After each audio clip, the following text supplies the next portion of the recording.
Hey, welcome back to our channel.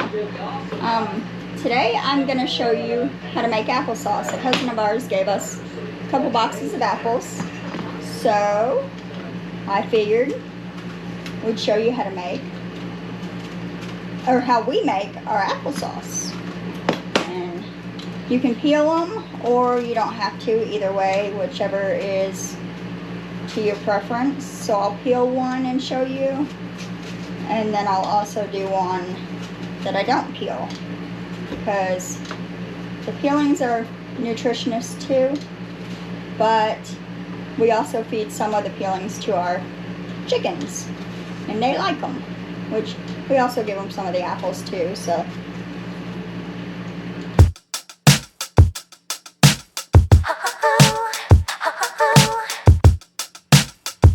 and here's one of them just kind of peeled, and I just take it and cut it and take the stems out of them.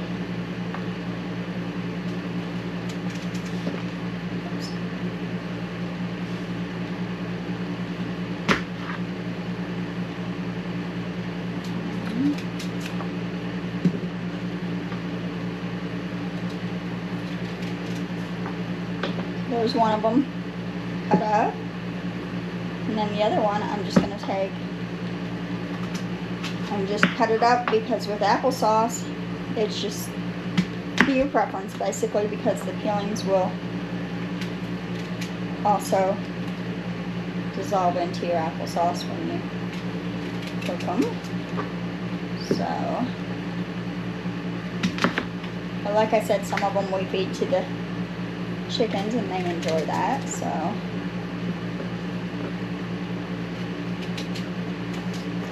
and there's that. So let me peel a few of them and cut up a few with and without peelings and get them on the stove, and I'll be right back. Okay, so here's the next step. I got a little bit of water here. I'm just gonna put a little bit of water in my pot. This is fruit fresh. It just keeps them from turning brown basically. I always use a little bit of that. You can use this or lemon juice, or you can use them both, whatever's to your preference. And then I just take a little bit of lemon juice, and then I'm going to take my apples that I have peeled, some of them, and some of them I have not, and they have been rinsed, and put them in my pot. And then I take them and put them on the stove. Oh, and this is what happens when you use a gas stove. It burns the bottom of your pans. But anyhow, okay, and I'm going to turn them down and let them cook. And this is what I'm using for my water bather, which I already have it heating up, getting ready for when it all cooks down. I'll let it cook a few minutes and I'll show you what it looks like at that point. Okay, this is a process of it cooking, starting to cook down a little bit. I keep adding a little bit of water just to prevent the scorching.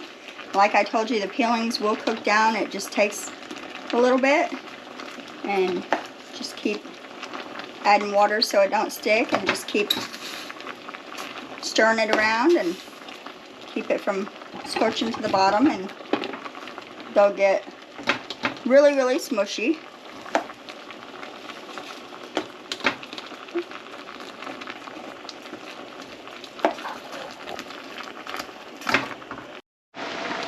Okay, as you can see here, I've got some of my jars going.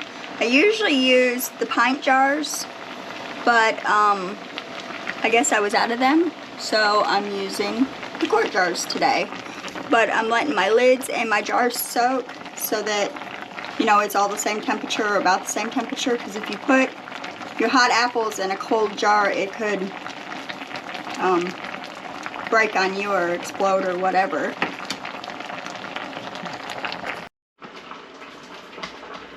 Okay, here is some of the applesauce that has cooked down and is ready to go.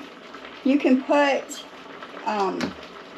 some sugar in it if you want, but I don't, because not everybody in our family likes the sugar in it. I don't. I like a teaspoon of cinnamon in mine. So I put cinnamon in it, and just to flavor it a little bit, and make it cinnamon applesauce, and that's how I prefer it. But everybody's different, so some people like it like that, some people don't. But you can leave it plain without the cinnamon. You can add sugar or whatever your preference or your family's preference is. And then I'm going to set that aside for a minute. And I'm going to go over here and get my jars and my lids out. Okay guys, I'm going to just fill one jar and kind of show you how I do it. But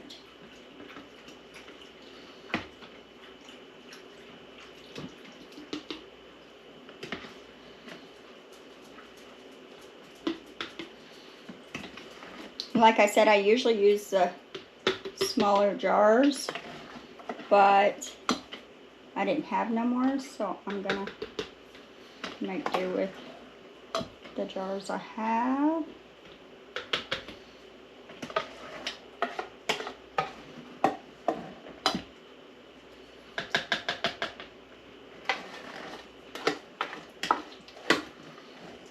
Let me get these other apples, and I'll be right back.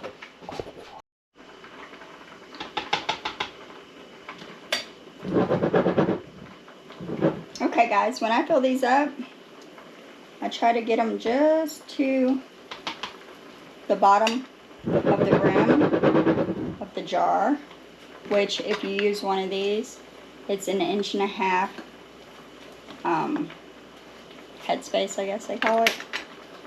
And so that is one jar.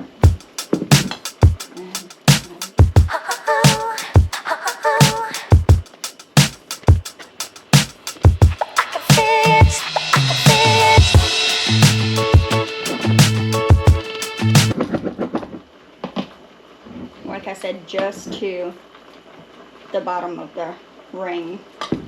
And when I put my lids on, which I have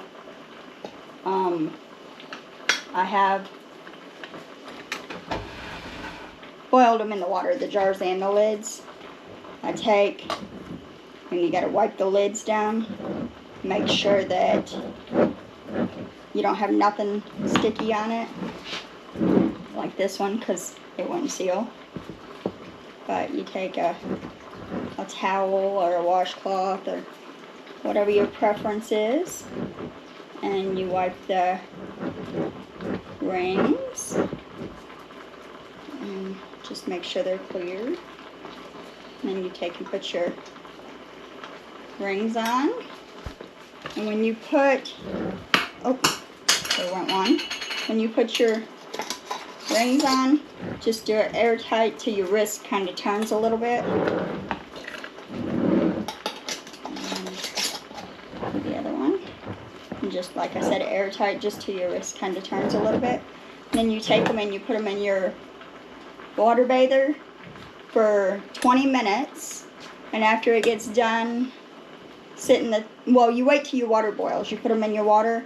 When it starts boiling, then you start your timer for 20 minutes.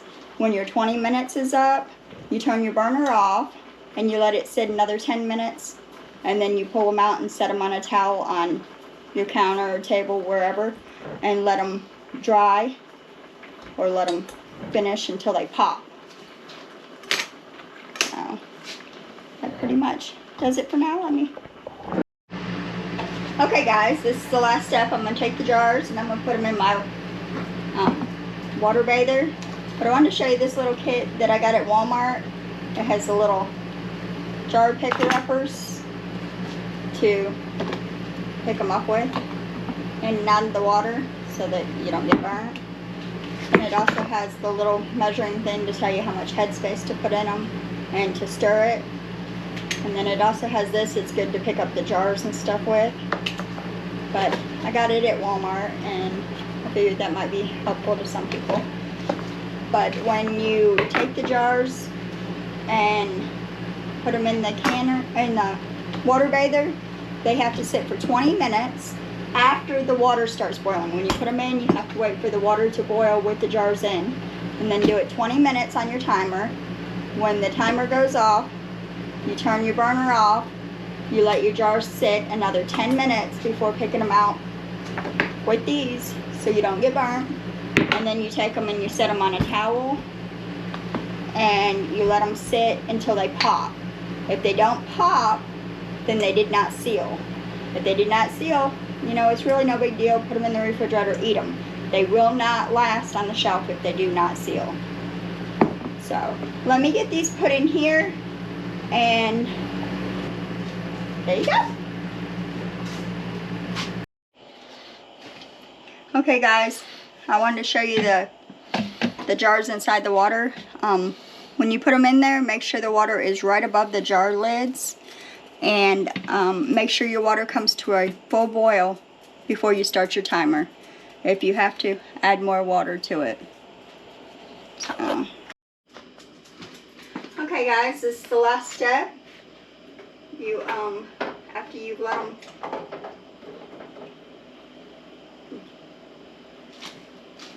cool down a little bit, you take them out and you set them on your towel. And once you set them on your towel, you leave them overnight, or no, at least 24 hours.